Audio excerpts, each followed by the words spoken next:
శ్రీమన్మహాగణాధిపతియే నమః. శ్రీ సరస్వత్యై నమః. సద్గురు సాయినాథాయ నమః. ఓం సాయిరామ్. సాయినాథుని సంకల్పానుసారం జరిగిన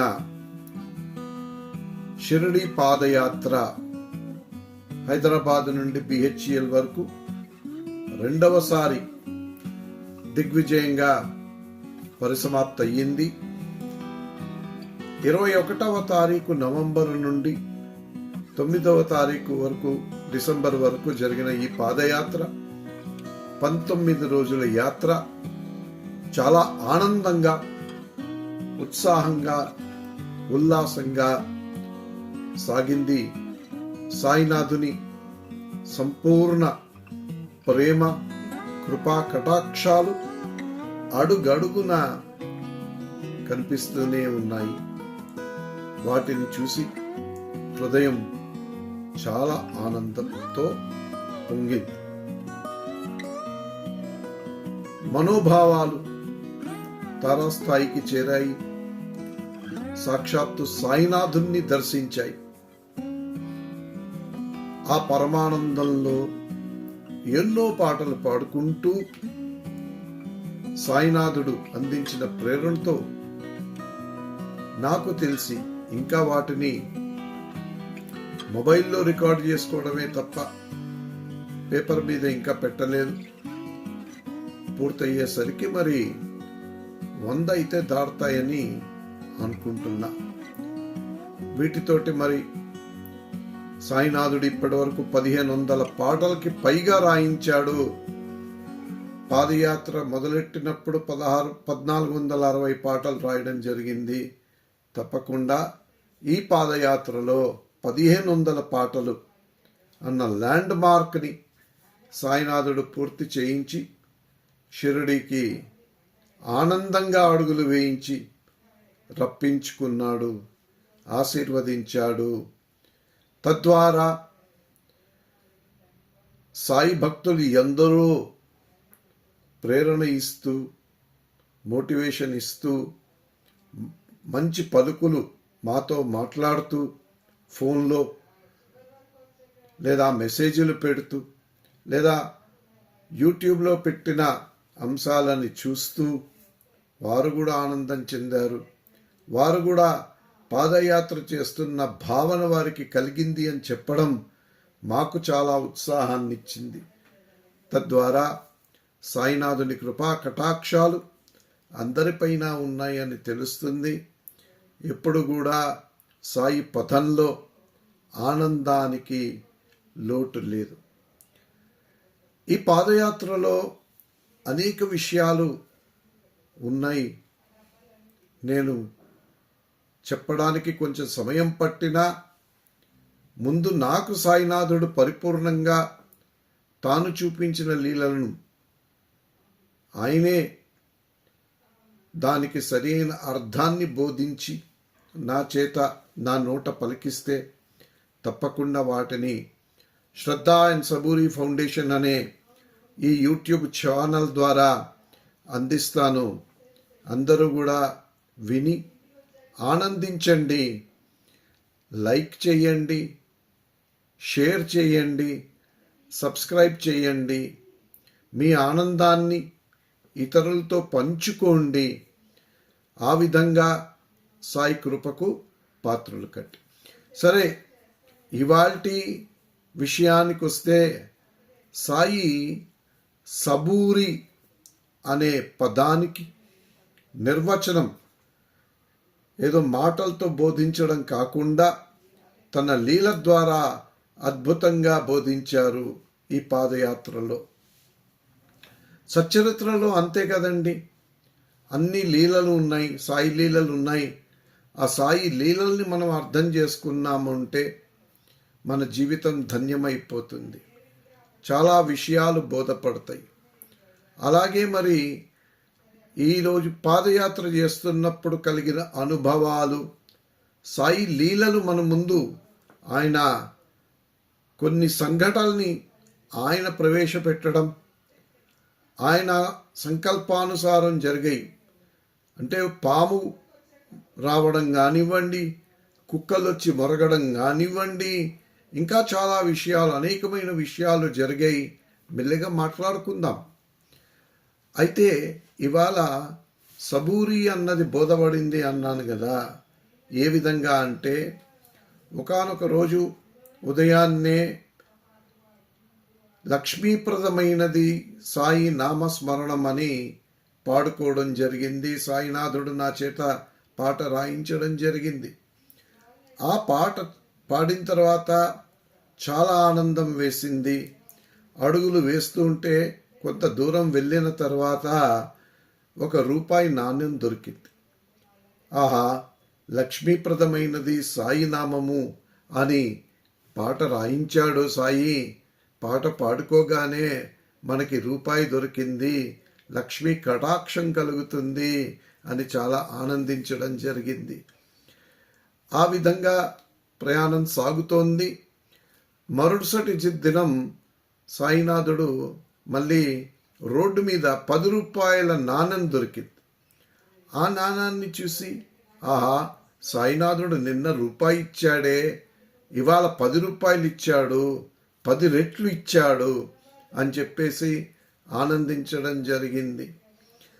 సరే, ఆ తర్వాత ఇంకొక రోజు మరి ఎక్కడో మధ్యలో మార్గంలో టీ తాగుదామని ఆగాము. ఆగితే ఒక అతను తలపాగా చుట్టుకున్నాడు, వచ్చాడు, ఆనందంగా నవ్వుతున్నాడు, ఆహ్వానించాడు. ఏం కావాలి అన్నాడు. ఇలాగ టీ కావాలి అంటే ఆర్డర్ ఇచ్చాడు, 2 టీ తీసుకురమ్మని చెప్పేసి. మళ్ళీ పాదయాత్రకి వెళ్తున్నారా అని వివరాలని అడిగి తెలుసుకున్నాడు. చాలా ఆనందాన్ని వ్యక్తపరిచాడు, కబుర్లు చెప్పాడు, టీ ఇచ్చాడు. టీ తాగాం. సరే, ఎంత అయింది బిల్ అంటే 40 రూపాయలు అతనికి ఇవ్వాల్సి ఉంది. 50 రూపాయల నోటు ఇచ్చింది నా భార్య జ్యోతి. ఆ నోటు తీసుకెళ్ళాడు. 40 రూపాయలు తీసుకుని లోపల ఒక ఆవిడ 10 రూపాయలు వెనక్కిచ్చింది. అది తీసుకొచ్చి మాకిచ్చాడు. సరే, అయిపోయింది. ఇక నా భార్య జ్యోతి లేచి, పదండి టైం అయిపోతుంది, నడుద్దామని మొదలెట్టింది. ఈ లోపల నేను శాండిల్స్ వేసుకుంటూ, ఒకసారి కూర్చున్నామంటే మళ్ళీ లేవడానికి చాలా కష్టపడే వాళ్ళం అండి, ఎందుకంటే అన్నీ పట్టేసేవి ఈ లోపల. సరే, మెల్లగా లేచి బయలుదేరుతుంటే ఆ వ్యక్తి నా దగ్గరకు వచ్చి, నాకేమీ ఇవ్వరా అన్నాడు. నేను ఆశ్చర్యపోయాను. మరి 10 రూపాయలు ఇచ్చినప్పుడే అతను దక్షిణలాగా అడిగి ఉంటే బాగుండేది కదా, ఆవిడ ఇచ్చేసేది కదా అప్పుడే. ఆవిడ 2 అడుగులు వేసింది, వెళ్ళిపోబోతుంటే నా దగ్గరకు వచ్చి నాకేమి ఇవ్వరా అంటాడేంటి అన్నా. సరే, మళ్ళీ నా భార్యను పిలిచి, ఎందుకంటే నా దగ్గర పర్సులో చేంజ్ లేదు కనుక ఆవిడ్ని, ఆ 10 రూపాయలు అతనికి ఇచ్చేసేయి మరి అని చెప్పాను.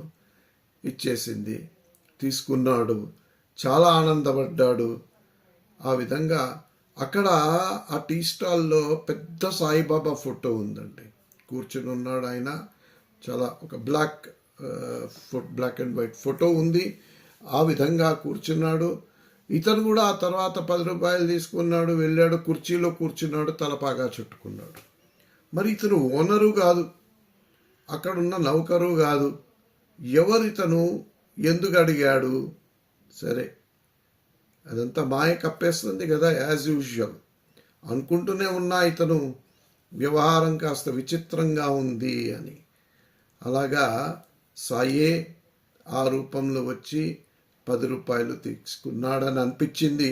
మరి ముందు రోజు 10 రూపాయలు ఇచ్చినప్పుడు అప్పుడు ఆనందంగానే ఉన్నాం. అంతకుముందు రూపాయి దొరికినప్పుడు అప్పుడు ఆనందంగానే ఉన్నాం. మరి ఈరోజు 10 రూపాయలు ఇచ్చినప్పుడు కూడా అదే ఆనందాన్ని వ్యక్తపరిచాం, అదే ఆనందంలో ఉన్నాం, అదే ఆనందంతో అడుగులేస్తూ ముందుకు సాగిపోయాం. సరే, ఆఖరి రోజు అనుకుంటా, 18వ రోజు ఇక వెళ్తున్నాం. షిరిడీకి తొందరగా వెళ్ళిపోదాం అన్న ఉత్సాహం, రెట్టింపు ఉత్సాహంతో పరిగెడుతున్నాం, ఫాస్ట్గా వెళ్తున్నాం. ఒకచోట ఒక సాధువు అలా పొలంలో కూర్చొని ఉండడం గమనించాం. ఏంటి ఇతను అక్కడికి వెళ్ళి కూర్చున్నాడు? రోడ్డు మీద ఒక కుర్రాడు నుంచున్నాడు, ఇద్దరు ముగ్గురు ఇంకా నుంచొని ఉన్నారు. పక్కన ఒక 3 చక్రాల సైకిల్ రిక్షా లాంటిది ఉంది. అది కొద్దిగా డ్యామేజ్ అయిపోయి ఉంది. ఏమిటి అని అడిగితే ఆ కుర్రాడు చెప్పాడు, ఏమండి ఈ సాధువుని ఎవరో గుద్దేసి వెళ్ళిపోయారండి, పాపం చాలా రిక్షా డ్యామేజ్ అయిపోయింది అతనిది, ఆ విధంగా అతను దెబ్బలకి ఇదయ్యాడు, అతన్ని తీసుకెళ్ళి మేము అక్కడ పొలంలో కూర్చోబెట్టాము. అంటే మీరెవరు అంటే, మేము ఇక్కడ లోకల్గా ఉంటామండి, మేము చూసాం కనుక అతన్ని తీసుకెళ్ళి అలా కూర్చోపెట్టాము, ఇప్పుడు మా వెహికల్ ఒకటి వస్తుంది, అందులో తీసుకెళ్ళి డాక్టర్కి చూపించి అతనికి అన్నీ చేసి పంపిస్తాము అది అన్నారు. అంటే సరేలే అని మనం మామూలుగా న్యాచురల్గా ఓకే మనకెందుకు లేదు యాక్సిడెంట్ జరిగింది అని వెళ్ళిపోతాం. ఆ వెళ్ళిపోవటాన్ని చూడండి, మన యాత్రలో ఉన్నాం, పాదయాత్ర చేస్తున్నాం, సాయి నామజపం చేస్తున్నాం, మన బుద్ధి సరిగ్గానే పనిచేస్తుంది. నాకు అనిపించింది మానవత్వం లేకపోతే ఈ యాత్ర ఎందుకు పనికిరాదు. కనుక ముందు మానవతా ధర్మం మనం వెళ్ళి అతన్ని పలకరిద్దామని చెప్పి అక్కడ పొలంలోకి దిగడానికి కూడా మెట్లు లేవు, కాస్త కొద్దిగా ప్రయత్నించి దిగాల్సి వస్తుంది, అసలే కాళ్ళు సహకరించటం లేదు. అయినా కానీ ప్రయత్నించి వెళ్ళి అతనితోటి మాట్లాడి, ఆయన కూడా నేను కూడా షిరిడీ వెళ్తున్నాను, నాకు ఈ విధంగా అయ్యింది అని చెప్పాడు. అయినా కానీ నేను అన్నాను, వాళ్ళు చూసుకుంటున్నారులేండి, మీకు అన్నీ మంచిగా ఉపచారం చేసి పంపిస్తారు అని చెప్పా. అంతకుముందే అక్కడికి చేరుకునే ముందు ఒక వ్యక్తి దారిలో చిప్స్ ప్యాకెట్ ఇచ్చాడు. అంటే ఇలాగా ఆ రోజు టీ ఇప్పించి అతను చిప్స్ ప్యాకెట్ ఇచ్చాడు అనమాట, మీరు తినండి దారిలో అని చెప్పేసి. నేను ఆ చిప్స్ ప్యాకెట్ అలాగే ఆయనకి ఇచ్చేసి ఆ సాధువుకి ఇది మీరు తీసుకోండి అంటే అతను వద్దులేండి అన్నాడు. అయినా తీసుకోండి పనికొస్తుంది తినండి లోపల అని ఇచ్చాను.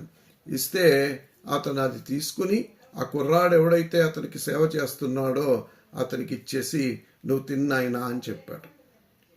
సరే ఏమన్నా సాయం చేద్దాం అతనికి అంటే ఆ కుర్రాడు అన్నాడు, ఏమండి రిపేరు అవి మేము చేయించి పంపిస్తాము, పర్వాలేదులేండి, మీకు ఏదైనా తోచింది ఇవ్వాలనుకుంటే ఇవ్వండి అన్నాడు.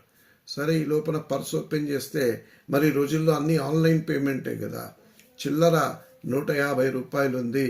ఆ 150 రూపాయలు ఆ సాధువుకి సమర్పించాను.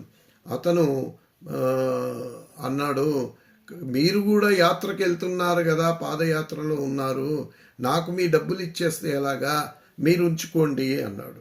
నేను అన్నాను, పర్వాలేదండి, నేను కావాలంటే ఇంకా ముందు డ్రా చేసుకుంటాను, మీరు ఉంచుకోండి, మీకు పనికొస్తుంది అని చెప్పేసి స్వీకరించండి అని కోరితే అతను కొద్దిగా వద్దన్నాడు, కానీ బలవంతం చేయగా తీసుకున్నాడు.